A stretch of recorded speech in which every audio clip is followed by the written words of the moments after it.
Vamos a crear dos bases de datos, en este caso, sí se puede ver el script, ¿verdad?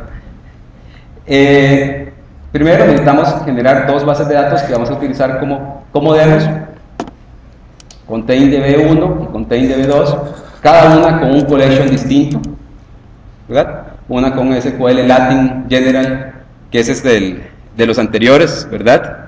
De los collection de SQL Server, y después tenemos otro tipo de collection, digamos, 100% distintos.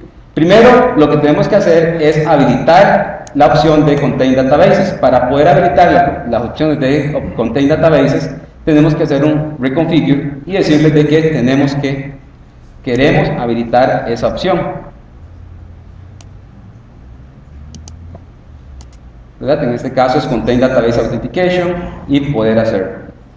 Después de eso, ¿qué es lo que tenemos que hacer? Tenemos que decirle específicamente que queremos habilitar el Contain Database o la opción de autocontenido para las bases de datos. En este caso tenemos las dos bases de datos y lo que tenemos que hacer es establecer el nivel de container en el nivel que nosotros queremos. En el CTP1, como les dije anteriormente, el nivel que se soporta es partial, ¿verdad? Entonces lo ejecutamos y ahora podemos empezar a utilizar algunas de las características. Por ejemplo, esta, digamos que es, recuerdan los tipos de autenticación de usuarios. En este caso, este tipo de autenticación de usuarios, vamos a crear un usuario que está definido entre la misma base de datos, ¿verdad? Ya tenemos ese el usuario. Y después podemos tener aquí, digamos, este otro tipo de usuarios. Definimos otro usuario en la otra base de datos. Vean de que algo interesante, el usuario se llama igual. Entonces, algo que es una funcionalidad, pero algo que tener cuidado, ¿no? Recuerden que ahora los usuarios están autocontenidos dentro de la base de datos. Entonces, fácilmente yo podría definir, en este caso, esto es parecido a lo que era el SQL Authentication, ¿verdad? Nada más que ahora está a nivel de la base de datos. Entonces, como los usuarios están definidos a nivel de la base de datos, perfectamente puedo tener un usuario repetido.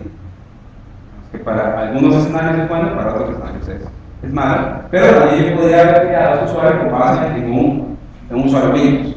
Entonces lo que hago es que le asocio el usuario a esa base de datos y que tiene las posibilidades. Igual, para eso necesitaba yo la base de datos anterior. Por ejemplo, esta base de datos que yo creé, vean que la primera que creé no tiene habilitado el containment. Entonces, si yo intento ejecutarlo, me dice que no puedo, aquí está el error, que solo se puede permitir en una base de datos autocontenida. Después tenemos la parte de las bases de datos. Aquí vamos a crear otra base de datos que tiene un collection distinto. Vean que aquí tenemos un collection que era finish, ese sí corresponde con uno de los collections de las bases de datos anteriores, ¿verdad? De las de autocontenido.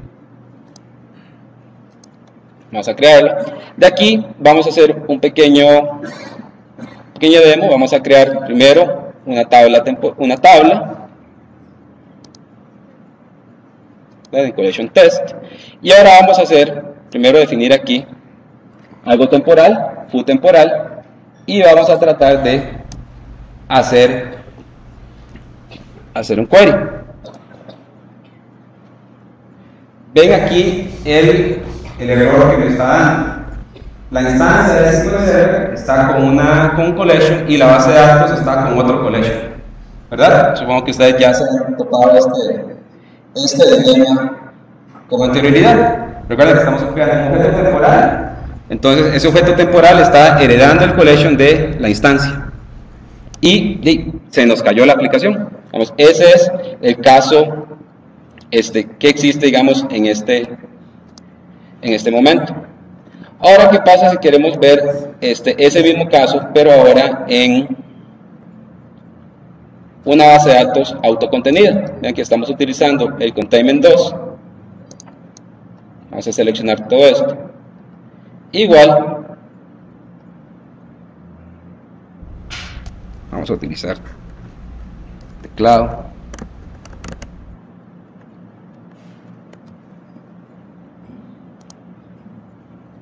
no tiene filas, ¿verdad? Pero sí me permite hacer la resolución de las instancias y el colegio. Recuerda que aquí queremos la resolución que contenía la misma temporal, pero el modelo temporal está heredando el colegio de la base de datos, no está heredando el colegio de la instancia. Entonces ya no nos genera ese error. Por eso es que se dice que la autobase de datos contenida la podemos pasar de una instancia a la otra sin importar el colegio que haya o la configuración de la instancia. Vamos, entonces es importante. Si queremos saber qué bases de datos tienen autocontenido, podemos consultar acá, vamos, dentro de esa opción, y después solo vamos a hacer aquí un pequeño limpieza del script. Entonces ven de que en realidad las opciones de base de datos contenida es bastante sencilla, bastante fácil de estar utilizando. Existe también en Denali, además de las bases de datos autocontenidas, cambios específicos en Transact SQL. Dentro de esos cambios específicos vamos a ver aquí cuáles son. Primero sería el resource metadata, vamos que ahorita vamos a ver más a detalle. Existe un mejor uso de los errores, en este caso es el throw. Recuerda que tenemos try catch, pero no teníamos una forma de poder volver a disparar la excepción que se ha dado. Entonces eso ha sido cambiado. Tenemos un nuevo objeto que se llama FileTable, que lo vamos a ver ahorita. Manejo de secuencias, que tenemos el demo, y manejo de todo lo que sería paginación, además del soporte para UTF. Dentro de los result sets tenemos el siguiente caso. Imagínense, como lo dice ahí, digamos, este es un caso específico, tal vez ustedes les aplican en su negocio, en sus aplicaciones. Imagínense que ustedes tienen un código o un Transact SQL específico y que ustedes tienen que verificar que cada vez que se ejecuta ese Transact SQL, el resultado haga match con un esquema en específico. Por ejemplo, ustedes tienen un query y ustedes esperan que ese query les devuelva 3 columnas, ¿verdad? Que esas 3 columnas sean de tipo en específico. Si no les devuelve esas 3 columnas, hay algo mal. O si les devuelve esas columnas, pero los tipos no son los que ustedes están esperando, hay algo mal. Entonces, ese es un caso de negocio que es bastante requerido, que es para poder validar todos los queries y poder validar las fuentes de datos. A nivel de Transact, no estamos hablando de Excel, no estamos hablando de otras cosas, sino que a nivel de Transact SQL. Entonces, muchas veces eso es necesario. Entonces, ¿qué es lo que hacemos con los Transact SQL Result Sets? Prácticamente la sintaxis es que podemos decirle, llamar al comando de ejecutar un procedimiento bash en Transact SQL y le podemos decir Result Set Options, donde le podemos decir específicamente qué es lo que estamos esperando. ¿Qué podemos estar esperando? Específicamente lo siguiente. Este es el default. Si no podemos un Result Set Options, es exactamente tal y como se comporta actualmente. Yo ejecuto un Transact SQL y me trae lo que sea y va a funcionar. También puedo ejecutarlo por Result Sets None. Entonces, ¿qué quiere decir? De que yo ejecuto el Transact SQL y no debería devolver nada, ¿cierto? Entonces, si me devuelve algo ese Transact SQL, hay algo mal en el lógico. Entonces, en este caso, con un Result Set None y el Transact SQL me devuelve algo, entonces va a generar un error. Vamos que yo lo podría después hacer un catch. Después, igual, yo lo podría hacer con Transact SQL Result Sets y ahora sí, especificarle qué es lo que yo espero.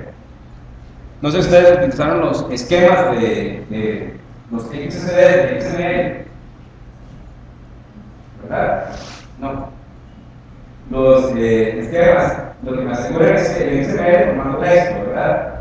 Entonces, alguna vez hay que asegurar que ese formato texto cumpla con ciertas características. Entonces, para eso estaban los esquemas. En este caso, para eso estoy utilizando los Result Sets. Tal vez vamos a verlo un poquito más a detalle aquí en la demo. Igual vamos a pasarnos a nuestra instancia de SQL Denali. Vamos a ir cerrando ventanas.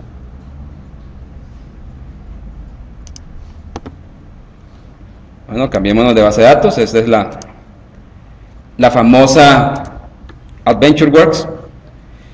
El primer estatuto que vemos acá es un exec. Vamos a utilizar un transact SQL sencillo para estarlo utilizando al puro inicio.